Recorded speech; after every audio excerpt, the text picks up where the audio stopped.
welcome to PC3 Media. I'm Jillian Young, and today I'm joined by a very special guest. I'm so excited to announce ARW's very own wrestler, Nick Diamond. You want to go ahead and say hi, Nick? Hello. Alrighty, so I have just a couple questions for you today. Basically, I want to hear your story and how you got to where you are today. So do you feel comfortable talking about all that with me today?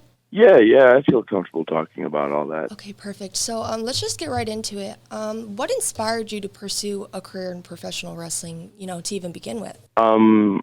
It's a funny story, actually. So I came home from school one day, and my stepbrother and my stepdad were playing video games, and they were playing SmackDown versus Raw. Oh, wow. And later that night, they just so happened to turn on wrestling, and the very first match I ever was Shawn Michaels versus Kurt Angle in the Iron Man match on Monday Night Raw, and I was hooked ever since. And it's all. Yeah. So how did you sort of like get into the actual field of it? Like how did you start your training and all of that? How did that come to be? So I wrestled all throughout school. That way I could have some grasp of like the roots of wrestling. And then once I graduated high school, one of my friends, he started training, and I just tagged along with him, and the rest has been history. Well, that's cool. So does your friend still wrestle then, or is he sort of doing his own thing now? He doesn't wrestle anymore, but I still see him around. Well, that's good. Alrighty. Well, I have another question for you. This one's sort of different. I want to know about Nick Diamond. I want to know everything about him. Tell me about him and how was he developed? Well, I literally, so I looked at the characters that have been successful in wrestling before and in the past, and it's really been their own real life personalities turned up to 10. So yeah.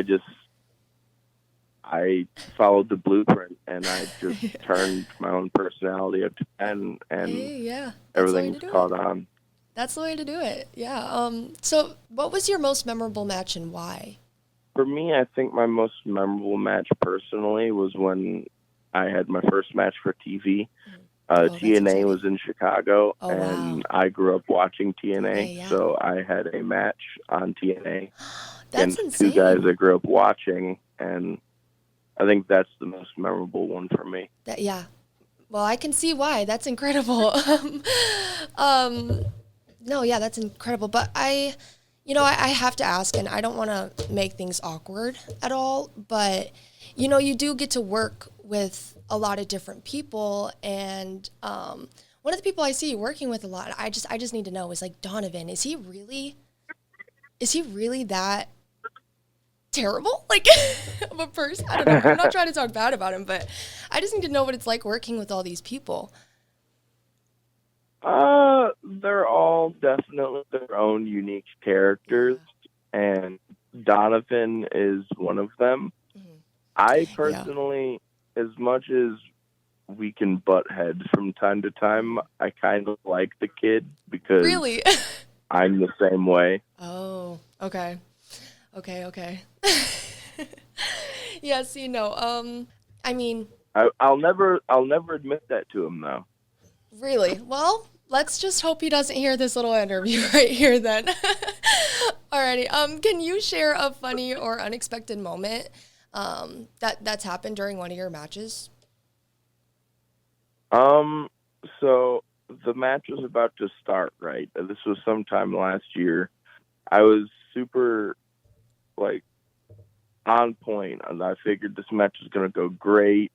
I wasn't going to get distracted at all, and right as soon as the bell rings, this little kid, I couldn't be any more than 9 years old, calls my name and stands up on a seat, and I look over, and he just flips me the double bird, and I completely lost all composure.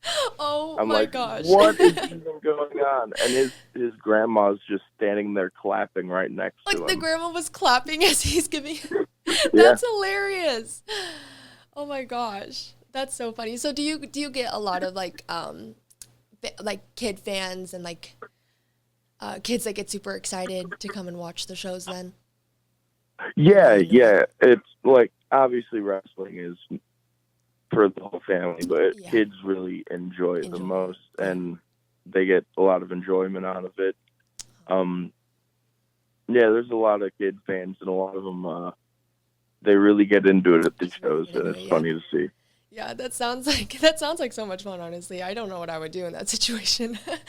Alrighty, I started laughing. There's nothing else you can do. alrighty. So, bringing it back, I just want to know, what advice would you give to someone aspiring to become a professional wrestler? It sounds like, you've uh, gained a lot of experiences. So, what advice would you give?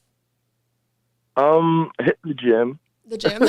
The Yeah. gym. I came to that conclusion not too far into wrestling, but it's something I wish I would have done beforehand, because when I started training, I was 350 pounds, and I had to catch up to everybody really quick. Yeah. So I had to lose a lot of weight, and I was behind in a lot of aspects. But if someone's trying to get into it, I say the first thing you do is get in the gym before you even think about it. Gotcha. So Because if you're not in shape, then you're not going to be able to keep up. yeah, right. So what does a normal prep week look like for you then? You see, that's the thing. I'm always in prep week. I've got shows every weekend, so my schedule is always the same. I will wake up, go to the gym, go to work, go back to the gym, come home, repeat, and I do that every day. Wow. Well, that's amazing. That takes a lot of dedication, and I think it definitely shows the passion for the sport itself. So, honestly, really good for you, because I could never do that. That's insane. Alrighty. So, this week at ARW Do or Die, you have a tough challenge ahead, Mike Strong. How are you feeling leading up to the match? Honestly, I feel good. A little anxious, but a little good. Me and Mike Strong have had a lot, and when I say a lot, I mean 2-3 years worth of matches at other companies. Oh, wow. And it's been about the same amount of time since me and him have had a match, about 2.5, 3 years. And it's always been 50-50 on who would come out on top, and I'm kind of hoping that it's me this weekend, because he's a scary dude. Yeah. He's a scary dude. Yeah. So, what makes this week different then, considering you guys have wrestled so much in the past? I've just learned a lot over the last 3 years since I've been in the ring with him. Gotcha. And it's gonna be quite jarring going from what it used to be to where I am now. Okay, can we get a prediction? Do you think you're gonna win? Of course, I think I'm gonna win. Yeah. That's what I always do. I always think that I'm gonna win when I go into these things. That way, my mindset is right. Right, and I mean, I'm sure going into the match with that confidence, and maybe even just a little bit of an ego has to help a little bit too. No, yeah. Ego can be a toss-up between a good thing and a bad thing, but in order to get anywhere and have any sort of success in wrestling, I've always been told that you at least need a little bit of an ego. Right, yeah. Definitely. I mean, you're facing, I don't know, these amazing athletes, and it has to be scary, honestly, leading up to the match itself. So, definitely one of those things you probably have to go in there pretty confident and sure of yourself. Looking ahead, who is next on your list to target?